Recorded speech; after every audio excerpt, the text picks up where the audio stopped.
Hey everybody, welcome to Review with Me, your review guide of shows, movies, and everything in between.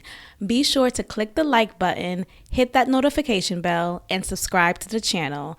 Now, let's get on with this review. Hey y'all, so we are back with another review of Later Daters, The Later Daters on Netflix. This is review season 1, episode 2. It's titled You Are on a Roll. So it starts off with what happened? Anise is wrapping up her date with George because George likes his women ghetto. He likes them ghetto with blonde hair, and he likes the way she walks. He says he likes the way she walks out. She's like, yeah, you know what? I'm gonna go ahead and wrap this shit up. My Uber's outside. So he says in response, well, the night is still young. Mind you, the night is still young. It is bright as hell outside. Bright as hell. So if that's not telling to how unsatisfied she was at that date with him or on that date with him, then I don't know what will. So he walks her out to the car. And that was a nice gesture. But yeah, it was a wrap after that. There was no further communication. Anise was not impressed with George. She FaceTimes Logan, the dating coach, while she's in her ride. And you could just see that she's about to tell her, yeah, this wasn't it. This ain't it. This wasn't it. It won't be it. No. So we move on to Suzanne. Suzanne tells us a little bit more about her reasons on not continuing her date or going on a second date with Frank. Now, Frank was a nice guy. I feel like he was a nice guy, but there were some things that she could not look past, which was the fact that he has 2 young children. I mean, young, considerably young, not like baby young. They're still young in the sense of one is in high school, his junior year of high school, and the other is just 19. So they're still young to the point where the parent is still active and making choices for them, taking care of them, stuff like that. And Suzanne's over that. And she also made a note to say he has young children, therefore he likes young women. Isn't that what I said last episode? That the reason why he has those young kids is the women are probably young because typically younger women are able to conceive. So yeah, that was a wrap. And with Suzanne, the way that she's been moving, and I'm going to let y'all know as we continue this review for this show, the way she's moving throughout this show, she's like, yeah, he's cute. Yeah, we had a nice chemistry, but I'm going to go see what's happening over there. Like, I'm going to go check out this other area. I'm going to go. That's how she is. She is not stuck on one dude. She does not put all her eggs in one basket. And though she's been widowed for the past 5 years, she is not in a rush to just get in bed with someone and start a new relationship. She wants to really test the waters. Test the waters is what she's doing. Absolutely. Okay, so now we get to Jackie and Nate. Now remember, Jackie is the ex-girlfriend, and I say that loosely because from how they describe it, they just hooked up, and the first hookup that they had, it led to their first child. And that's what it was. It wasn't like this romantic relationship that they had. They were in college at the time, and they were just young, and that's just what it was. Nothing more, nothing less. They never got engaged. They never had just a committed relationship. Anyway, throughout their lives, though, they have kept a close relationship, like they're best friends, so to speak. That's exactly what Nate said to Logan. And anyway, so she's a part of this process with him. She's guiding him along, not guiding him, but like she is very much involved in this process for Nate, as if she's the supportive person here. She's like a supportive role here. So she meets up with Nate. at this coffee shop somewhere in Atlanta, Georgia. That's where they are. And she's asking all these questions. She's like, how was the date? How she look like? Was she taller than me? Was she shorter than me? What's her age? Well, what she's asking all these questions, very, very much engaged, very much interested in what's going on. Now, one may wonder why. What is it to you? Why are you so much involved? I feel like I think, look, it could be two things. It could be because she just wants to know, because she still wants to be very much involved in his life because they've been so close for this long, and she doesn't want to take away the closeness that they've had. Or she just wants to size up any possible competition. Maybe she notices that this could be a possible threat, and she's putting on a front right now to appear that she's cool with the process, because she is putting on a good front, a very good front.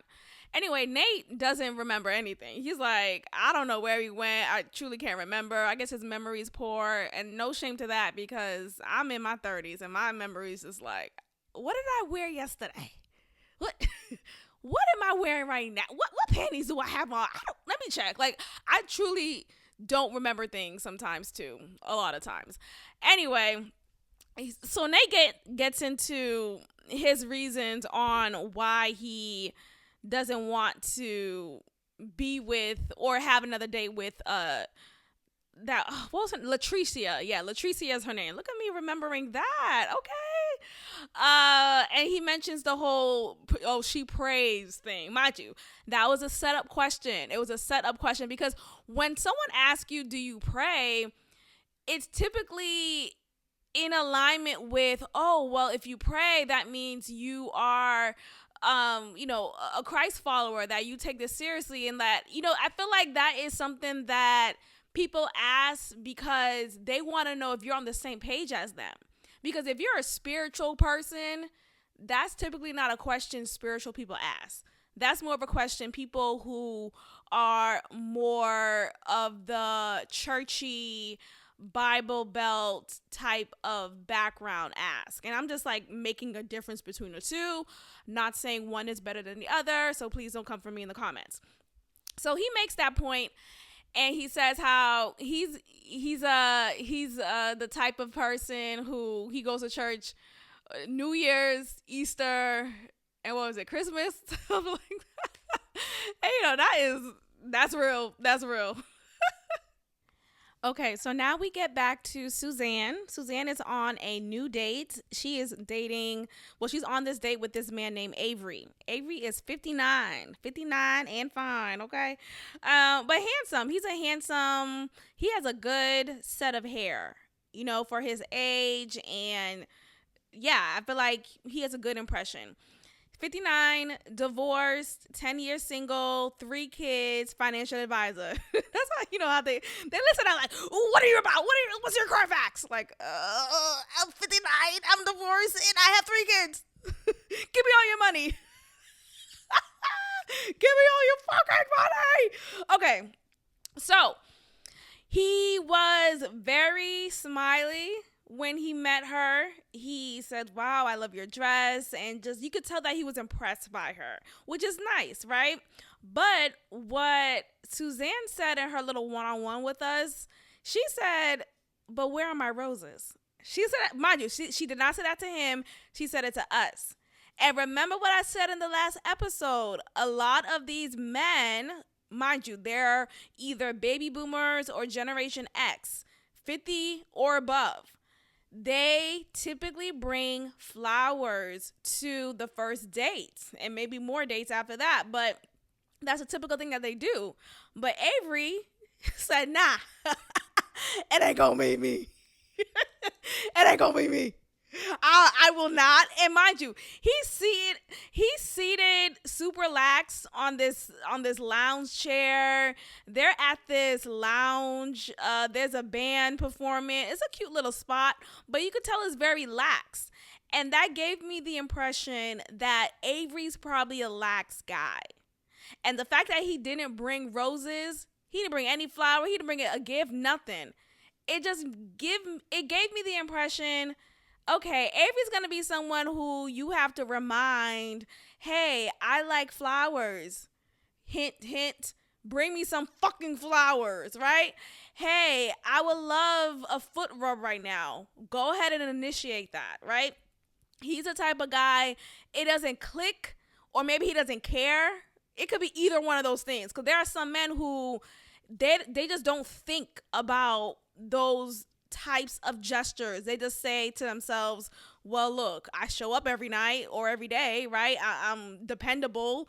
I talk to you. You know, we have a good rapport. What is it to you if I don't bring you flowers on a Thursday and I only bring it once a year on Valentine's Day?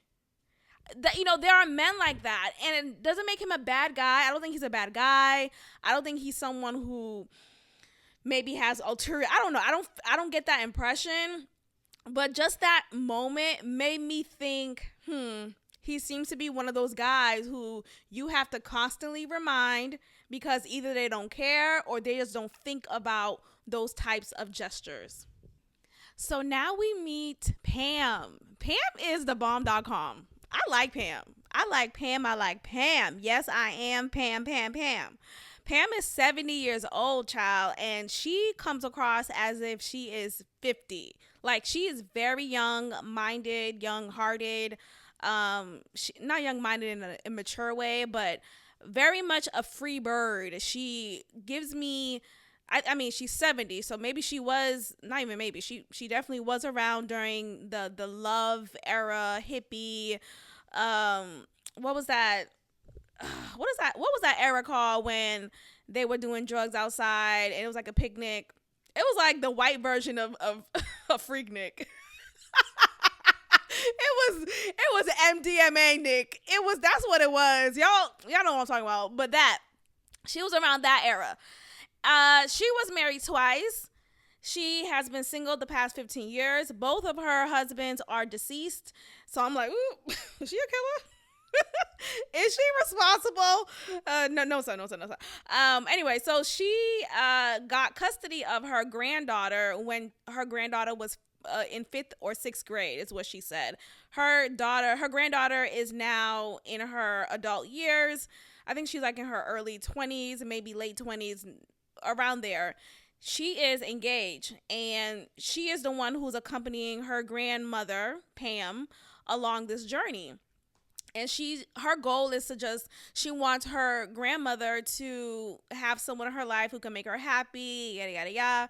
And you could tell that it's very well intended and they have a sweet relationship. And that just made me wonder, like, dang, where's your mother? Right? And it just makes me wonder, like, maybe the mother of this granddaughter, who it either is the mother of the granddaughter. I think it is. The mother of the granddaughter is Pam's daughter. So that's what I think it is. Not the father of the granddaughter is her son. I'm just trying to figure that part out. Maybe it says it later. But nonetheless, she had full custody of the child. So I'm just wondering, like, dang, what happened to her parents? Anyway, it's just her and her granddaughter in this rural area in Georgia. So it's actually many miles away from the bustling streets of Atlanta. It's very much just like the countryside. She said it's so country that they just started getting Wi-Fi. Hello? How'd you get on this show? Like, how did you find out? Like, what? And I'm wondering, her young granddaughter, who, again, yeah, she's in her 20s, but throughout this time when she was living there, she was just without any Wi-Fi. Okay. Anyway, what I like about Pam is she goes by her own boat. What's that phrase? She goes by the rhythm of the beat. I mess up every catchphrase. I'd be like, I'm tied to the TV. When it's like, you mean you're glued to the TV? You know what I mean? Anyway, so I say that because her first husband, She met him as he was performing, so he's like in a rock band, or he was in a rock band, and she was just so attracted to that. They connected. As soon as she started dating him, her family disowned her. And she says this so, like, I'm sure she's over it, maybe, but she says it so cavalier in her interview. She says it so cavalier. She said, "Yeah, once we started dating, my family disowned me. I moved with him to London, and a year after we met, we had our first daughter." And I'm like, "Oh, okay." It's like a throw up of information. Like, dang, wait, hold on. Can we talk about your family disowning you?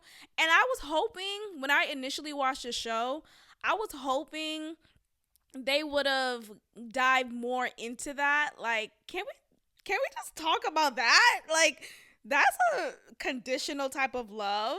And that just makes me wonder. I could go on a whole tangent. Let me just wrap that part up real quick. But when we talk about "I love you unconditionally," that's not true. A lot of times people love people on conditions. On the condition of, you will follow what I say. And if I don't want you dating this rock star, then you shouldn't be. If you do, then you lose my love. Then you are disowned. Then you better not come back to my front steps.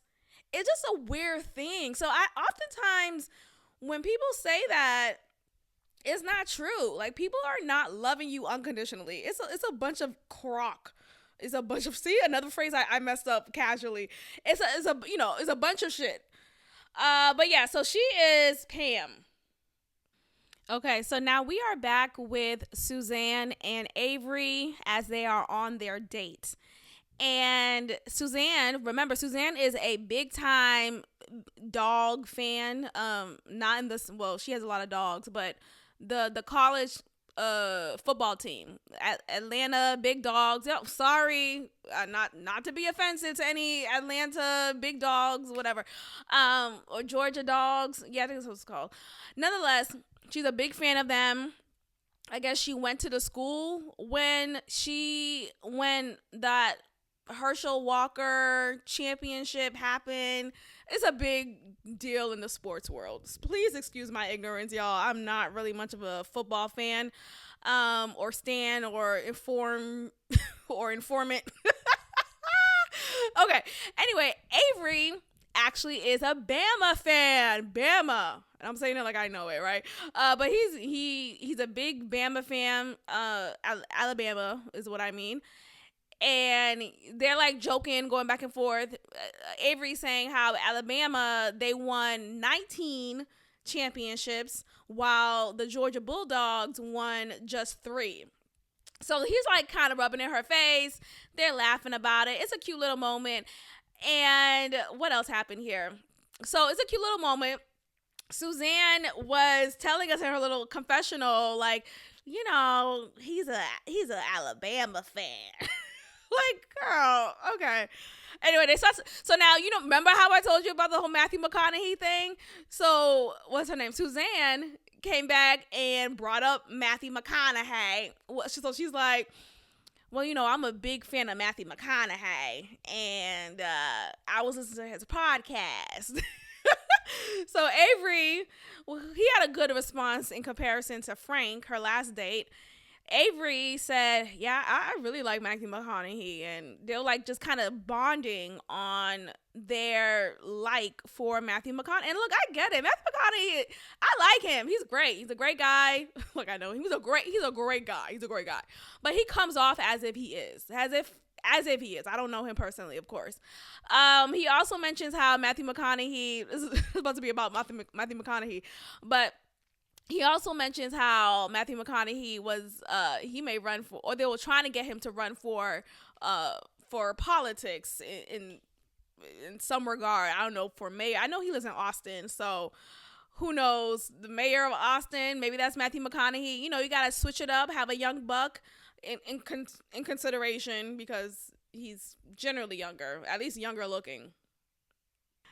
Okay, so while Avery is on this date with Suzanne, he is going for it. You can tell he's very impressed with her. The conversation is going really well.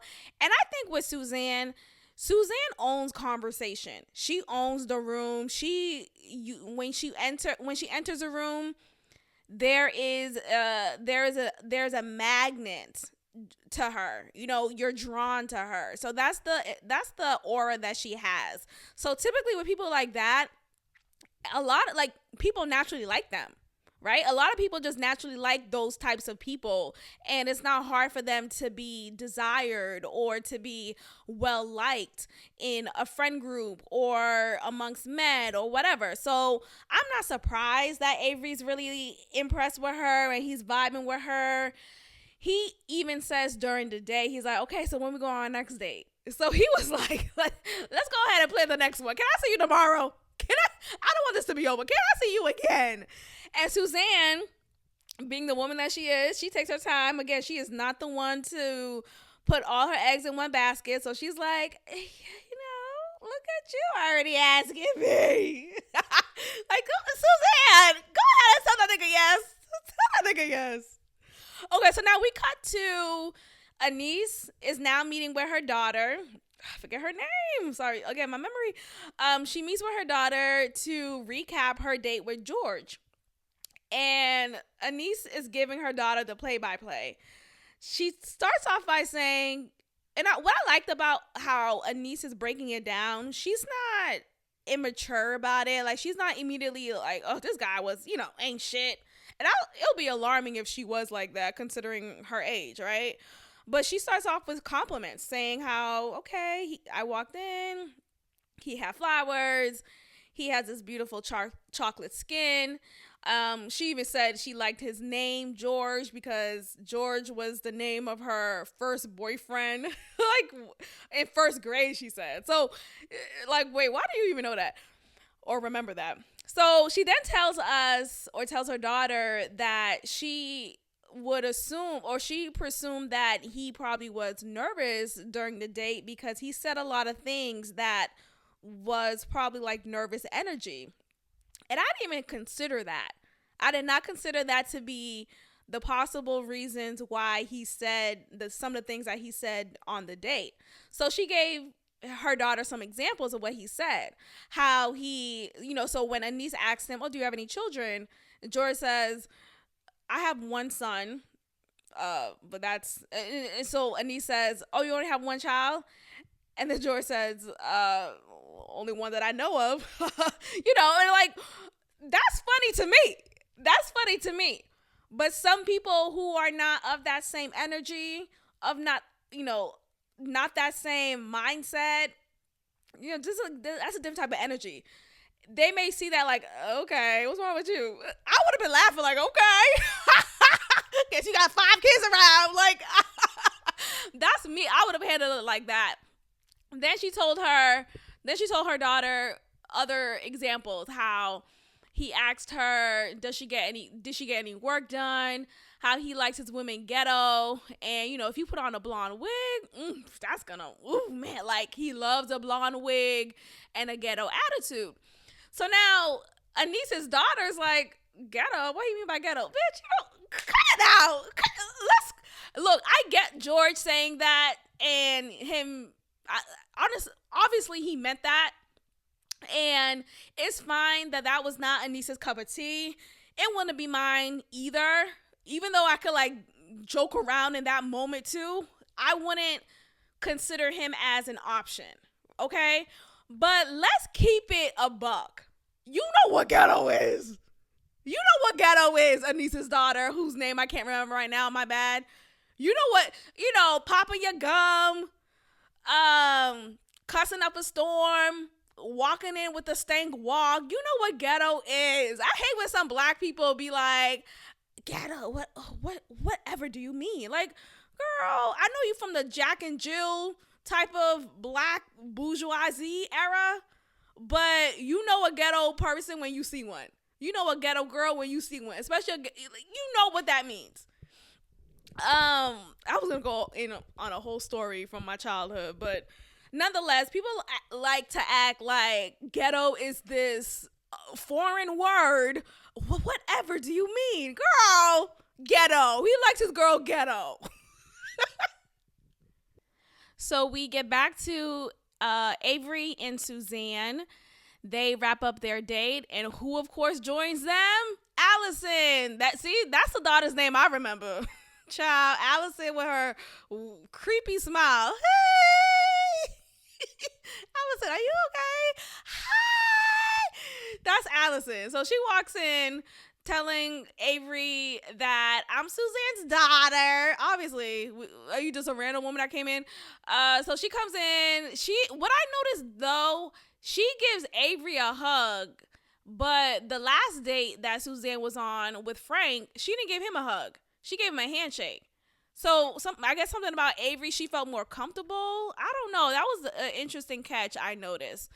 And what happened? So Suzanne said an interesting comment. She said, Suzanne said, Allison's always spying on me. Like, And so Allison's like, no, I wasn't. No, I don't. She said how, I guess she was already at the establishment where they were for their date, but she was upstairs.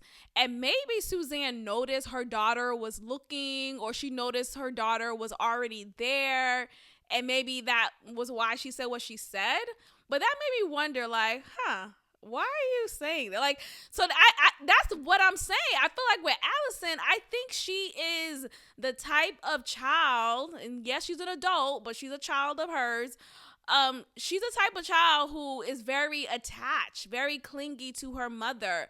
I could make the assumption that she probably slept in the same bed as her parents, growing up, like for a long time, like well into her preteen years, like early preteen, like 10, 12, around there. I really do think so. I feel like, and she probably was breastfed too. Like, I think going down a lot. I think Allison was very attached from the get-go, okay? From the hip. So they wrap up the day. Avery is talking to us in the confessional, saying how he was really impressed. You know, he likes how multifaceted Suzanne is, and would love to go on a second date with her. Remember, he said on the first date with her, on this date, so when's our second date? Like, he was very much interested in moving forward. When can I see you again? And Suzanne's the type to keep them guessing. So she said, you can't ask me that. So she doesn't give him an answer. They wrap up. They say goodbye. Now Suzanne and Allison FaceTime Logan, the dating coach, and she's giving her a quick rundown of what happened. And then she also mentioned how he asked for a second date, but she said, no, you can't ask me that. And Logan initially laughed, like, at least, as you're receiving news or like listening to someone, you give a reaction. But right after that reaction, she said, so tell me, why did you say that? She was like, why did you do that? Why couldn't you just say yes? Like, and what's funny is in that moment when Suzanne told Logan, I told him, you can't ask me that. No. Logan was like, I felt like Suzanne was saying that to say, look, I kept him guessing. Look, I wasn't thirsty. Or, of course, Suzanne wouldn't say thirsty at her 63 years of age, but equivalent to that, right? I wasn't desperate. I wasn't, I kept him on his toes. And Logan's like, I never said for you to do that. Like, that was not an assignment for you to complete. Like, that was not a requirement. That was not a direction. No, but okay. And Logan makes a point to say that, you're dating as if we're back in 1954. As if we are in this olden day, let's keep him guessing. He has to walk to my front door with a feather in his mouth and a fedora hat. No, if you want a second date with him, you could say that right now. Like, you could be the one to even say, hey, I want to see you again. And I'm all for it. I know there are some people today who are still for that prehistoric, archaic mindset when it comes to dating. I'll wait till he texts me. I'll wait until he asks me out. Look, look, go for it. Life is too short to say, I was waiting for him to text me. I was waiting for him to ask me out. If you're interested in somebody, regardless of your gender, go ahead and make that known. Go ahead and make that initiative. And I'm not saying that you have to be the initiator every time. I'm not saying that, but I feel like before the opportunity goes away, I don't know, in my head, I'm this now or never type of girl. It's right now or it's never gonna happen. It's right now or I'm never gonna see you again. And it's like, okay, I'm a bit dramatic, I'm a bit extreme, but I just like to go for it because you never know. You really never know. And I feel like you have to put yourself out there. You have to just go for it and see what happens. Okay, if he say no, what happens? Okay, you move on. Like, it's not a big deal, but it doesn't make you look thirsty. It just makes you someone who knows what you want. You know, I know what I want and I'm gonna go for it. So Suzanne's, she's smiling, but she's like, nah, I'm gonna keep him guessing. I like the game, and that's that. Okay, so now we're back to Pam. Remember Pam is a 70-year-old woman who is very much an effervescent being. I love her energy. She is met with Logan. Logan goes to meet her at her house. And her house, Logan, what's her name? Pam's house is beautiful. I think it's a beautiful home. I love historic homes. I love homes that tell a story. I love clean homes though. Like I don't like too much clutter. I love historic homes in the sense of to visit, to peek at, but not to live. Like the way y'all, like my home is clean. Not to the point where Nate is. Like Nate is more OCD level. I like things tidy, but there are some areas where there's a pile of something and I have to get to it, but I'll get to it when I get to it. Anyway, it's not about me. It's not about me. Pam has this big, beautiful home. She says she's been living in this place, in this exact home since 1986, y'all. So this home has bones, which is beautiful. I love that. But the thing is, I believe she shared this home with one out of the two previous husbands she's had. And her second husband, that's the one who I'm referring to, she shared this home with. And there was a moment throughout this tour that she gave Logan. Logan says, so does anyone else, do you invite anyone else into your bedroom? And Pam didn't realize what she said or what she was really asking. Like, does any other man come in here and sleep with you, and do you bring anyone to your bed, bitch? Have you had some? But no, she said no. And she said no because no. Will and I slept on this bed and I will never bring another person into this bed. And that was a key moment there because you could tell, though this husband of hers, her second husband, it looks like both of her marriages were to just impactful loves that she had, which is such a beautiful thing. It's a beautiful thing. And her husbands, they just have beautiful souls, according to how she kind of gives it up. And they knew one of them, like maybe both of them, I don't remember. But one of them, I think, the first one is the one who I was telling y'all about before, who moved to London. He was this rock star and her family disowned her after she started dating him and yada, yada, yada, whatever. Anyway, the second husband, had another profound impact on her life. I don't know what exactly he did. I think maybe along the same lines, but nonetheless, he's been deceased for the past 15 years. And that is the same amount of time she's been single. That's what she said. Because when she said she's been single for 15 years, and then she said her second husband has been deceased for the past 15 years, that clicked. And when Logan asked her the question, do you invite anyone else into your bedroom? And she said, no, I would never have anyone into my bed. This is the same bed I shared with my second husband.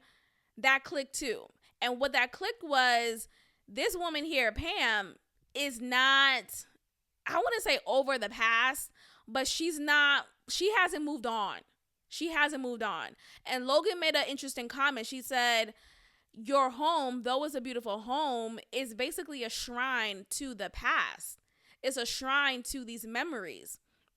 And that's a hard pill to swallow, I feel like. I really do, because, of course, grief is hard. Grief is hard no matter how long it's been. No matter how long it's been, it's still incredibly difficult to accept and realize, wow, this person I love, this person who I've shared so many memories with, is no longer here with me in this same realm, at least, right? So it's a hard reality to face every day. So I think for Pam, her coping mechanism was, I'm going to continue to have these memories in my face, so it feels like he's still here, so much so. And that's just a hard reality. That's a hard reality. And I feel like, though she's an effervescent being, she is 70, and we'll see throughout this review, well, y'all will see from what I share, that she's not, and I said this in the first episode, y'all. I said this in the first episode. A lot of these older people, they're not really here to be in something that's like long term for the rest of my life. Because, not to throw any shot, but like, they only have but so much time left. And I don't think their intention is to, not all of them, but like for Pam, she's the oldest out of all of these people on the show. She's the oldest. And though she has a young spirit, she is still the oldest. And I don't know if she has any underlying illnesses or anything else like that, but she is the oldest. And I feel like someone of her age, the priority of, I need to get married again, like, that's what? Like, what are we talking about? Like, that's not there. Or I need to spend the rest of my life with one person again, or anybody again. Like, I don't think that's there. I feel like she's the type of woman, and other people maybe like this too around her age. I'll get fun where I could get it. So if I go on a date here or there and I have a good time, that fills my cup enough. That fills my cup enough, and I'm happy to go back home to my shrine, to these two former husbands I've had. And she also mentioned something that was interesting. Y'all, I don't know if y'all picked up on it. She mentioned that she's into Buddha. She's into Buddha. She has the Buddhist statue around. She has the elephant. She's into all of that. And look, I'm not here to shoot down those who are into that. But here I go, about to shoot them down. Oftentimes, people who are into other religions, right? I don't want to say alternative religions, but religions that deify false gods. I'm sorry, I'm going to say it. Religions that deify false gods as if they're real, as if they're living, unlike Jesus, right? Unlike God. So those who, for example, with Pam, I feel like with her, because she is very much into Buddha, it made me understand why she has the type of house that she has, why she hasn't cleaned it up, why she hasn't just redecorated and put her, it's one thing to save some pictures, but like put some shit away, because it feels like, to me, she is venerating the spirit of her ex-husband, that she probably thinks he is still living amongst her. And though, yes, I believe we are spiritual beings and we have a physical body that we're in, all of that is true. But when you spend so much time connecting with other spirits from other realms, I'm not saying that necessarily he's now a demon now. I'm not going to do all of that. You never know. I do subscribe to the thought that, I know I'm going on a whole rabbit hole, but just bear with me, y'all. I do subscribe to the thought that there are moments in which your loved ones who has passed, I do subscribe to the thought that they would sometimes give you messages, or they'll show you signals, or some type of sign that I love you, or I'm okay, or keep going. Oh, maybe your grandmother always had a thing for ladybugs, and now you see ladybugs whenever you're crying. You just happen to have a ladybug that float onto your fingernail, right? So there's little things like that I feel like we can make meaning of, and we could probably subscribe it to getting a message from the other side, and that message is coming from your loved one who has been transitioned to that other side. That's what I think. So I say all that to say, the reason why I believe Pam has her home set up the way she has is she probably still connects very much greatly and strongly to the spirit of her ex-husband. And it's so much so that it feels strong in that home. Because Logan said an interesting thing. She said it feels like it's like a capsule, a time capsule to the past. It feels like a museum. It feels like when I walk into this home, I'm just traveled. I'm traveling back to 1962. Man, it's 2025 now. Happy New Year, y'all. But it's 2025.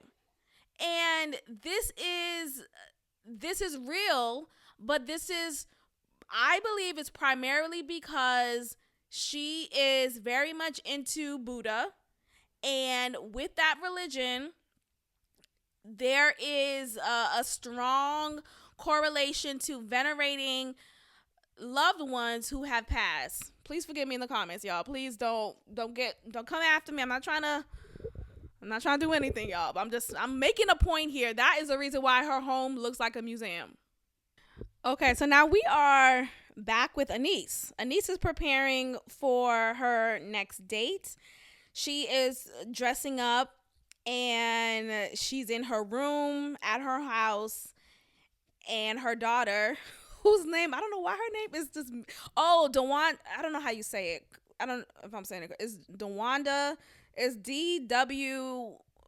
Anyway, Dewanda. I'll just, please excuse me if it's not said correctly.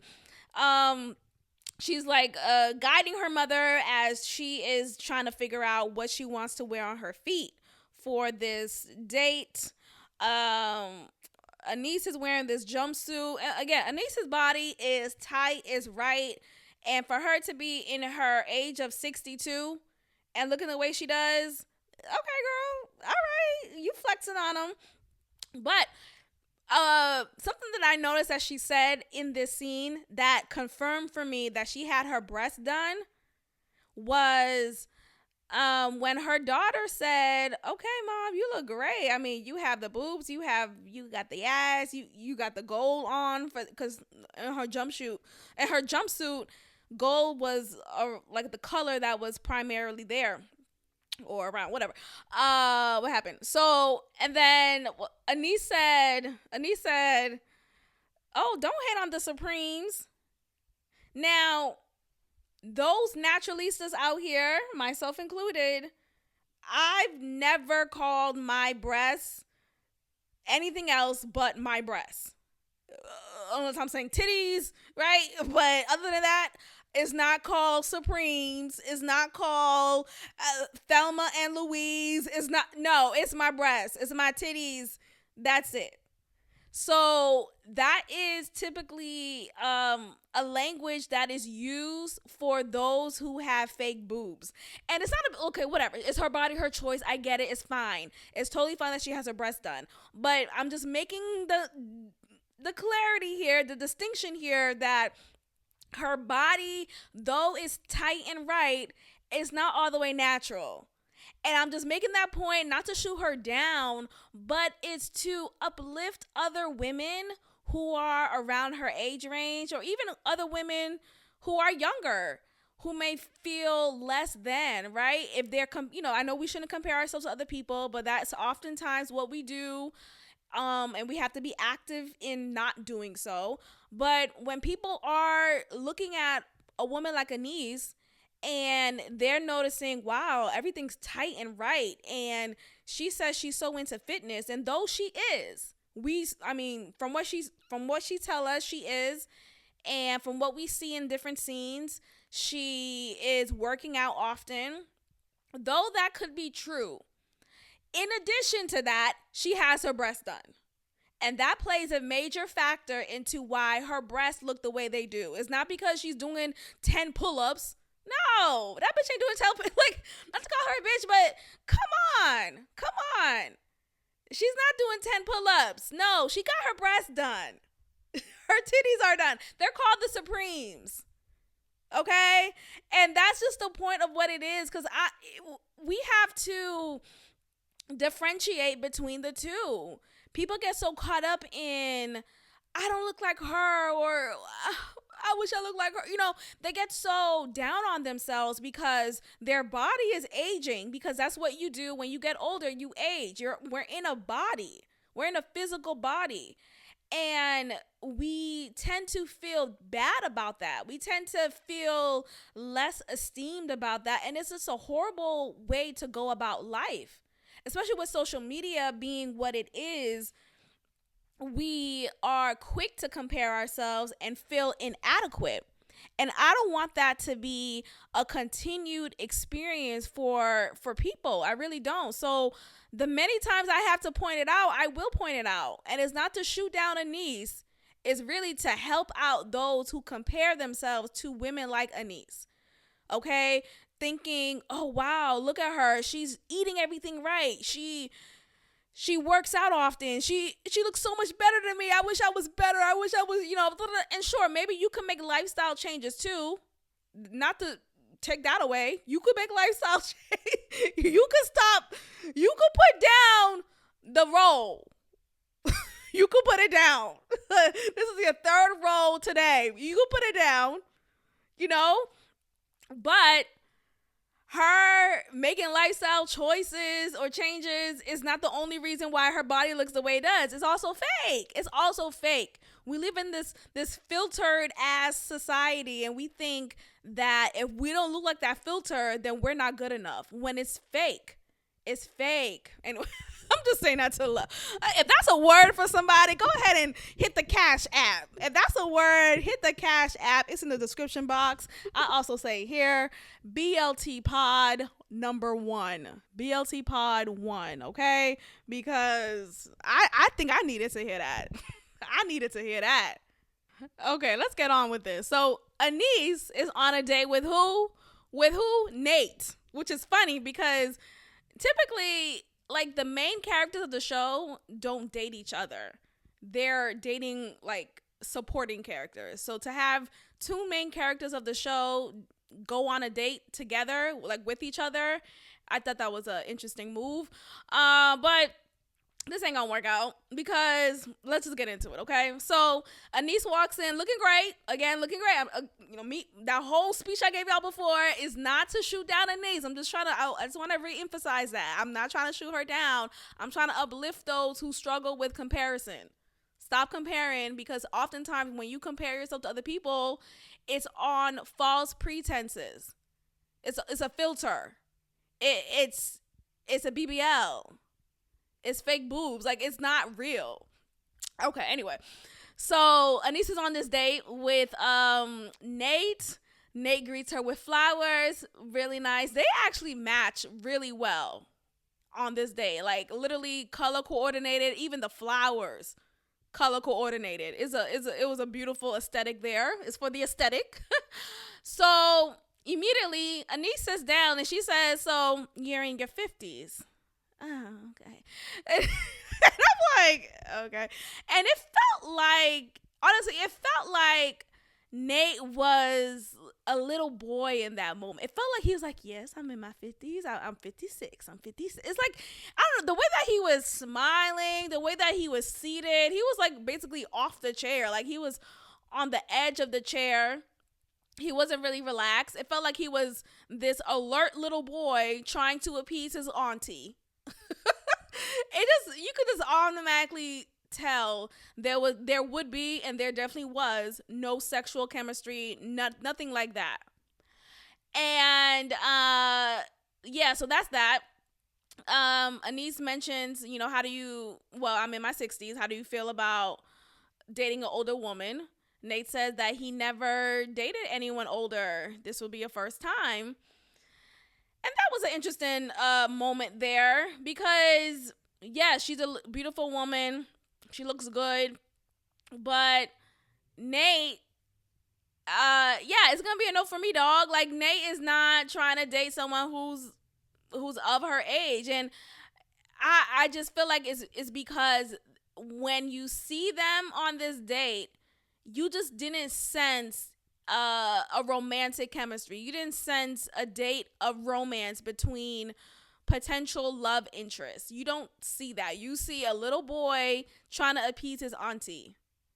Okay. What else? So he mentions how he was in the army and he's done some traveling, but his traveling is primarily because of the work that he did. You know how people be like, oh, yeah, I travel all the time, because you work for a living and your work requires travel. I'm talking about leisure. Okay? I'm not talking about, oh, you were deployed in Iraq. Ain't nobody trying to be in Iraq on the beach. Like, what are we talking? Like, I just felt like that was an interesting, but Nate, I'm talking about, where do you go for leisure? Do you just go to Nevada? Okay. So Anise is over here talking about, oh, I've been to Bali for 2 weeks, and she's flexing on these hoes. Like, I've been out. I've been to Turkey. I've been to Bali. Shit, ain't no Mexico trip for me and that's it. No, we going to Bali. We're going to Thailand. we're going out. We're going to Dubai. Nate, in this moment, he said, well, I do have my passport. Okay. Like, ew. And I just feel like with that comment, it just gave me the confirmation that Nate is not well traveled. Nate probably doesn't care about traveling. For him to be as OCD as he is, I'm not surprised. Because when you're traveling outside of having to do it for work, you have to be at the control of other environments. You can't really control your environment. You have to deal with possible dust. Oh my gosh. You have to deal with crust on the walls or on the side of the dresser. And that's probably very uncomfortable for him, considering how he is. So traveling for him, he has to be, if possible, he has to control the environment entirely for him to enjoy it. So he probably just sees it as not worth it. Not worth it at all. So him saying that comment, I do have my passport, like, ew, okay, as you should. But why did you have to make that distinction? Anise was not impressed. This was not going to go anywhere. And they pretty much wrapped it up at that point. I mean, they continue for the pleasantries, but that ain't going to work. So on this day, before we wrap up, because this was a good point, Nate shares with Anise about his injury and how he obtained that injury because of falling out of a plane for his work duty. In that moment, so when he starts off by saying, well, I jumped out of a plane, she cut him off, not in a rude way, but she just like, oh my gosh, I want to do that. And then right after he said, I broke my back, it's like, okay, bitch, listen to the whole story first before you talk. I want to do that. You want to fall out and break your back? No? Okay. But it just proves how adventurous, how adrenaline rush junkie she may be. And that's cool. But Nate said something interesting. He said it was amazing to notice how, amazing in just like a surprising connotation, not amazing in a good way, but he said how he was just so surprised to see how many women around his age and in their 50s are so active. They like to do active things. They like to be outside. They like to hike. They like to X, Y, and Z. While he can't accompany them. Like, he can't really be engaged in that because of his injury. And I thought that was a sad little moment there because you could tell that was an insecurity of his. And he also said how as soon as the woman will tell him that they're active, they have an active lifestyle, he would just write them off. Because, okay, well, we can't do anything together because you always want to go hiking, right? You always want to climb some rocks. I want to lay down. And these women don't want to lay down. They don't want to lay down. And he's more of a homebody. He's more of a homebody. He could control his home. He could control that environment. That is on his watch. But if he were to travel, if he were to go hike, like he can't control that. And that triggers his OCD too much. So that was a no. Anise said an interesting word. She said, so you immediately write them off instead of considering the fact that those women could indulge in those activities with other people. Sometimes we think our partners, our romantic partners, are the only people we can hang out with and do anything with. Right? I want to go to the movies. I can't go to movies with my girlfriends. I have to only go with my man. I want to go travel. I can't go travel with my girlfriends. I only got to go travel with my man. All these things is like, okay, it's cool that you love doing things with your partner. That's cool. But you also have other relationships in your life, right? You have friendships. You have familial relationships. Like you have work relationships. Like there are other people who you could tend to. And those other people are still interested in those types of activities. Now, you don't have to make it romantic, obviously, because you have that, you could leave that with your romantic partner, but you don't have to do everything with your man and vice versa. Okay, so now we get to Pam. We get to Pam, y'all. Pam is on a date. Her first date, she is on a date with a man named Robert. He is 65 years old. Twice divorced, sound mixer, 1 kid. Okay, so they meet at a bar. It looks like it is a sit down area too, if you want to get some food and sit down at a table. But they meet at the bar and sit down at the bar, which was interesting. Like, okay, a cute little light little drink. He mentions, hey, nice to meet you. I've been waiting. So, okay. Look, I'm not a fan of letting people wait for you too much either, because I do appreciate on timeness, but punctuality. But yeah, I thought that was interesting that he said that. And Pam mentions the traffic. She lives in the rural area of Georgia, outside of Atlanta, so she's not in the city, and maybe he lives in the city. Nonetheless, people will still say, you could still leave earlier enough so you could get here on time. But okay, they sit down, they order a drink. She mentions that she was a flight attendant. Robert says, oh, Delta?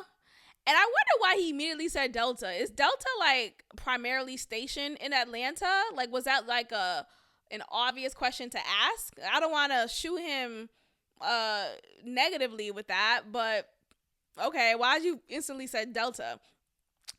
Pam said, no, private. No, sir.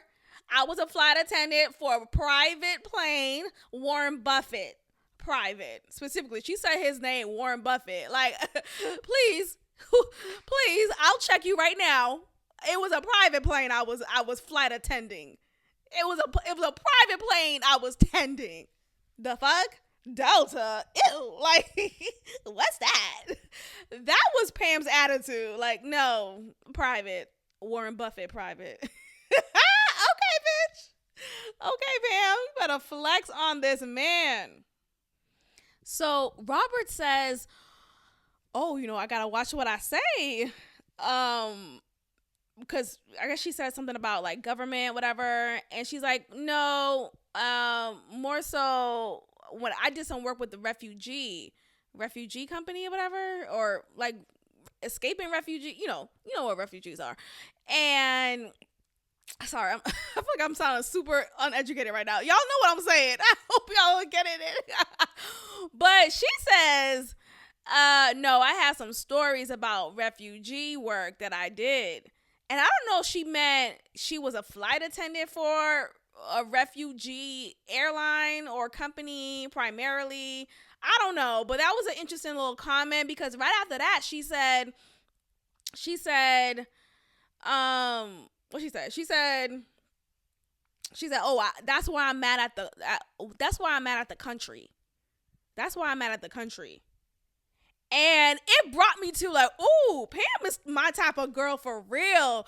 Because that gave me the impression that she knows what's really going on in the country and the government. And I know some people will call her a conspiracy theorist, but no, I feel like she's the real deal. I feel like she's the type of woman who was around, who not in that not in the whole horror type of way, but she was in those spaces where people who were making big decisions in our government, she was there. She was there. She was the fly on the wall. So she is aware of some of the happenings that is happening in the world or was at the time.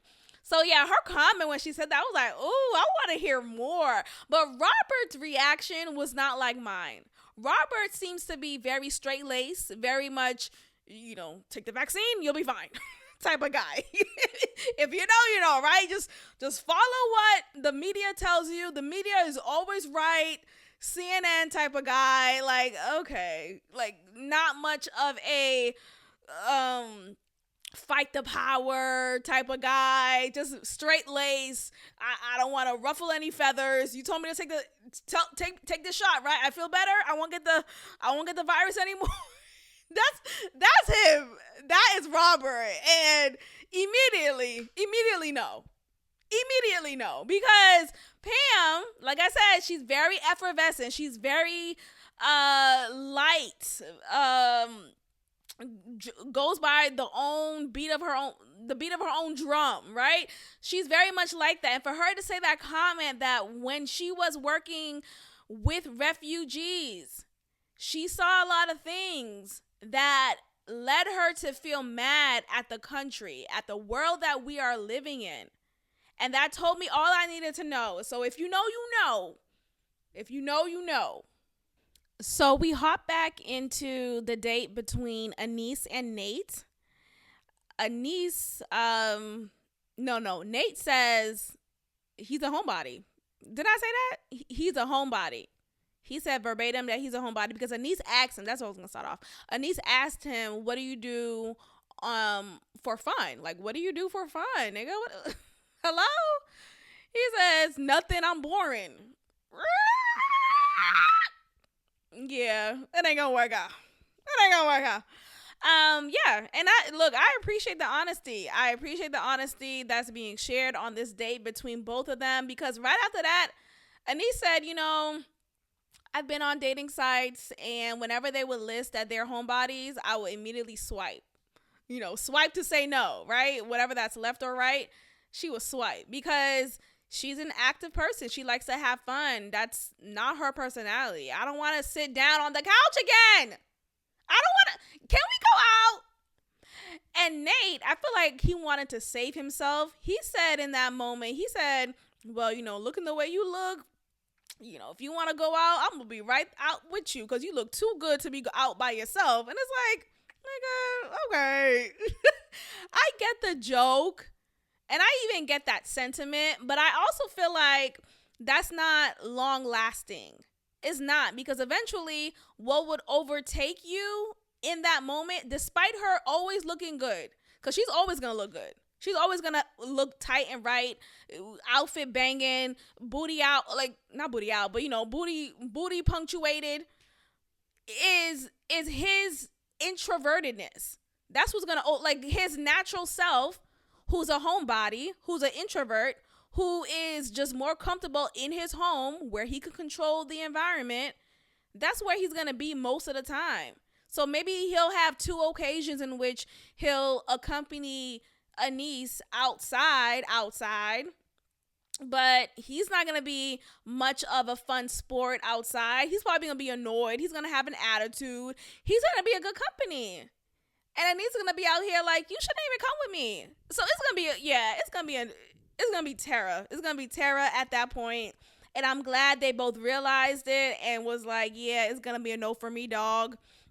So we wrap up with Robert and Pam. Robert and Pam. Pam is talking up a storm. Pam is, I like her. I would like to just be around her or just talk to her directly, just to like hear her stories. She is over talking. She's dominating this date here because she has stories for days. Even when Robert is trying to tell her about himself, he mentions how he had to endure this painful class of that's about radio frequency. Mind you, he's a sound mixer. So how is it a painful class? Isn't this what you do? Like, why are you? But I feel like he had to say it like that because maybe typically the people that he meet are not in that same industry. So they would immediately see it as painful and boring and something that you would have to endure. Like that's, so he's trying to lessen the blow in a sense. Anyway, Pam is going on and on about how the world is corrupt and the government, and she's retired, quote unquote, but she really didn't want to continue to care about serving those who cared about the caviar being cold, and she just couldn't understand. And I just love how her mind works, because she's like, why sell more cars when you could have less cars on the road when you have more trains? Having more trains is better for the environment. It's better for just the culture. It's healthier. It's healthier for us. And she just makes so many great points. Like, she's such a she has a wealth of knowledge I just want to just listen to. And Robert's like, yeah, he's like, he wasn't keeping up. He wasn't really interested. He's not of that same wavelength. And basically they wrap up. Robert realizes that, yeah, not once throughout the date does she ask him about himself. Like, she doesn't seem interested. She's not someone who is attentive in the moment about the other person. And maybe it was nervous energy. Maybe she doesn't realize it, but hey, I loved it. It was good for me. It was entertaining. I want to hear more about Warren Buffett, what you went through with the refugees and the NDAs that you signed. I want to know all about that, Pam. All right, let's wrap it up here, y'all. I will see y'all in the next review. Make sure you are liking this video. Tell a friend to tell a friend. Share. Hit the subscribe button. And I will see y'all next time. Peace.